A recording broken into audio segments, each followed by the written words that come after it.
Assalamualaikum warahmatullahi wabarakatuh.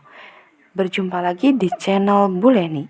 Di video kali ini saya akan berbagi informasi-informasi penting bagi teman-teman yang sedang menantikan kelulusan tes CPNS 2019.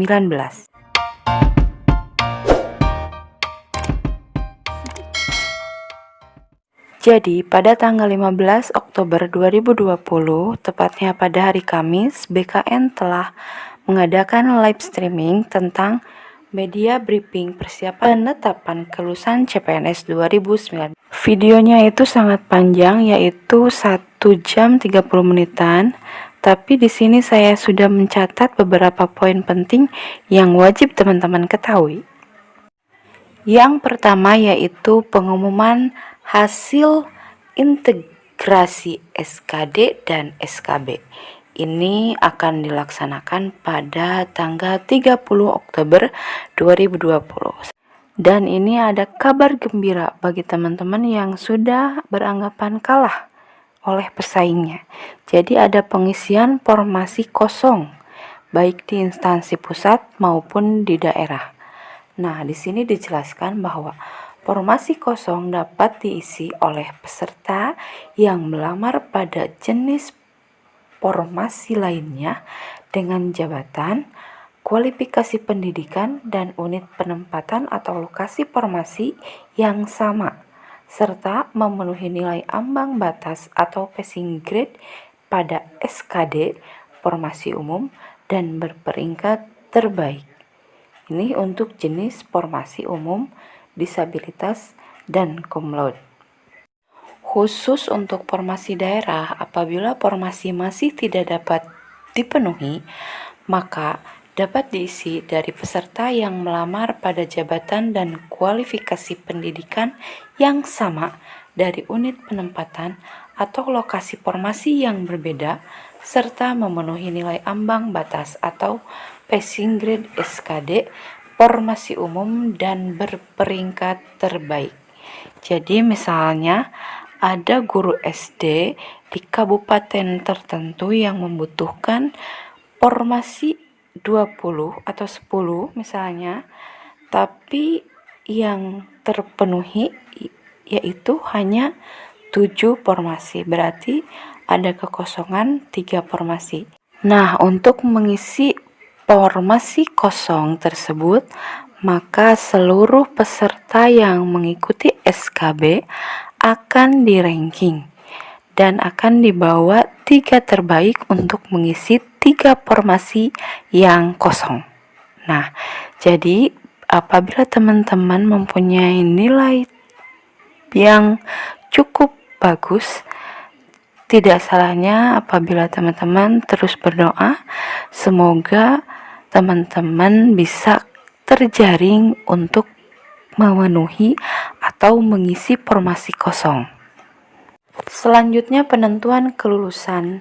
Apabila terdapat nilai yang sama, maka kelulusan ditentukan berdasarkan pertama, nilai total hasil SKD yang lebih tinggi.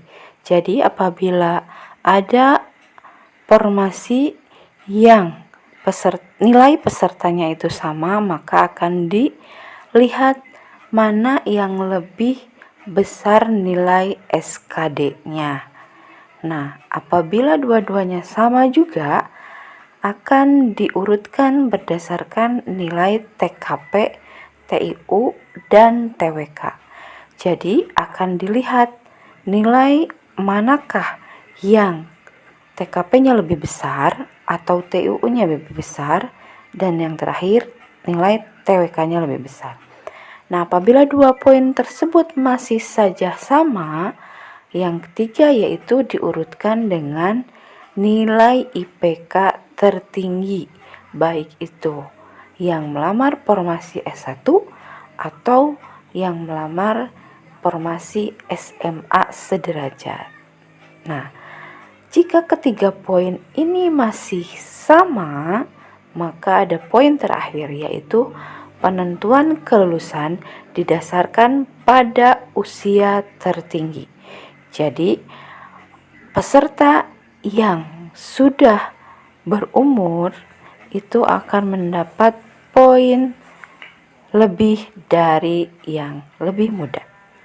Jadi berdoa saja ya teman-teman, jangan putus harapan.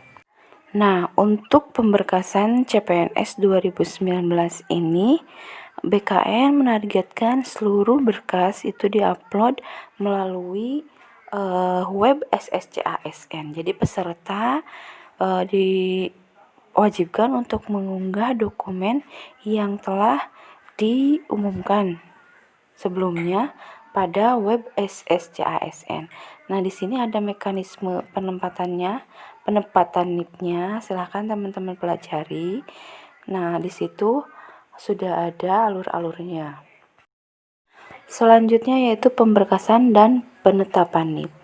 Nah, nanti setelah ada pengumuman resmi tanggal 30 Oktober 2020, nanti ada masa sanggahnya, yaitu pada tanggal 31 Oktober sampai 3 November. Untuk masa sanggah ini sama halnya seperti masa sanggah pada tahap lolos administrasi. Nah, untuk sanggahan ini teman-teman mengirimkan sanggahannya ke instansi yang teman-teman lamar. Nah, selanjutnya setelah itu ada pemberkasan dan pengusulan NIP, yaitu tanggal 4 November sampai tanggal 30 November 2020. Nah, ini itu waktunya itu sangat cepat ya. Jadi teman-teman beruntung sekali karena di pengusulan NIP ini biasanya lumayan lama, tapi pada tahun ini itu cukup singkat, bahkan tidak menghabiskan waktu 1 bulan.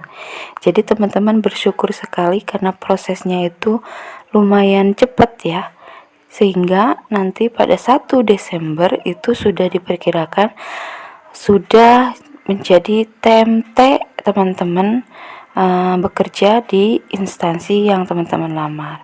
Nah, adapun untuk penerimaan gaji itu tergantung nanti dari instansi yang teman-teman lamar, baik itu Pemda atau Pemkab atau kementerian. Nah, biasanya itu nanti ada yang namanya surat tugas. Nah, biasanya akan mengikuti surat tugas. Contohnya misalkan TMT 1 Desember 2020, tapi di surat tugas itu tercatat 1 Januari 2021. Jadi teman-teman akan mendapatkan gaji pada bulan Januari tahun 2021.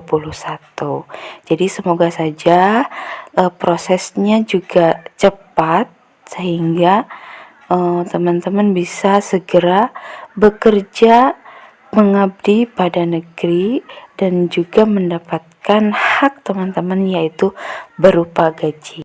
Nah, demikian informasi-informasi yang bisa saya bagikan kali ini. Semoga bermanfaat. Terima kasih. Wassalamualaikum warahmatullahi wabarakatuh.